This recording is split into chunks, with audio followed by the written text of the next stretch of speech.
I never thought rock bottom would feel so quiet. It was a Tuesday morning. The air felt heavier than usual, and my gut told me something was off. By noon, I was laid off. 12 years. Just like that. Gone. I walked out with a box in my hands and 1,000 thoughts in my head. I sat in my car, staring at the steering wheel, feeling like a failure. Not just as an employee, but as a husband, a father, a man. Bills didn't stop. My mortgage didn't care. And my pride, well, it kept me from asking for help. For weeks, I drifted through the days, numb and embarrassed. My daughter once asked, "Daddy, why are you home so much now?" I smiled, but inside I was crumbling. Then one morning, I heard birds. Simple, right? But it was the first time I'd noticed them in weeks. I sat outside with my coffee, and for the first time I felt still. That day I opened an old notebook. I started writing again, something I hadn't done in years. I wrote stories, thoughts, pain, dreams, and slowly something shifted. Months later, I published a short piece online. It went viral. Today, I'm a full-time writer. I don't make millions, but I make meaning every day. Losing that job felt like the end, but it forced me to remember who I was before life told me who I had to be. So if you're in a dark place right now, let me tell you, the fall isn't the end. Sometimes it's the only way we remember how to rise. Being a writer didn't magically fix everything. Sure, I had a purpose again. I was doing what I loved. But healing took longer than success. There were still nights I doubted myself. Still mornings I stared at a blank page and wondered, am I good enough or just lucky?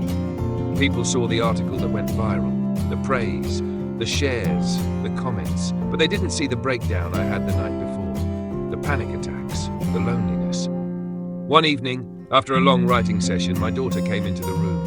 She was holding a drawing, me sitting at my desk, smiling.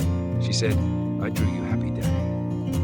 And that broke me, because in chasing stability, I forgot joy. I forgot how to laugh, how to rest, how to live outside of survival. That night, I closed my laptop. I didn't write.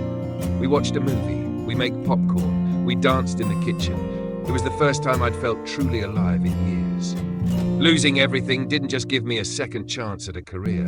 It gave me a second chance at life, real life, with messy moments, ordinary days, and tiny joys. If you're starting over, don't just rebuild what you lost. Build something better, something slower, something real.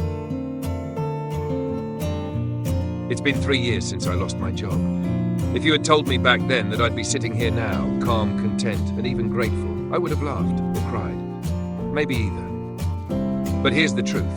Losing everything didn't destroy me. It introduced me to myself. I used to chase goals like a checklist, salary, title, status. I thought success was what I earned. But now I see success as what I feel. Peace, presence, purpose. There's beauty in ordinary moments. Drinking coffee without checking emails. Walking without needing to be somewhere. Tucking my daughter in without thinking about tomorrow. I still work. I still worry. I'm human. But I'm not running anymore.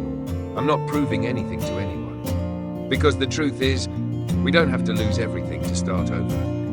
We just have to be honest enough to admit, this life I built, maybe it's not what I really want. I share this story not because it's special, but because it's not. Every day, someone out there is holding a box of their things, walking away from something they thought was forever. If that's you, know this. You are not broken. You are becoming. And sometimes the most painful endings are just the beginning of something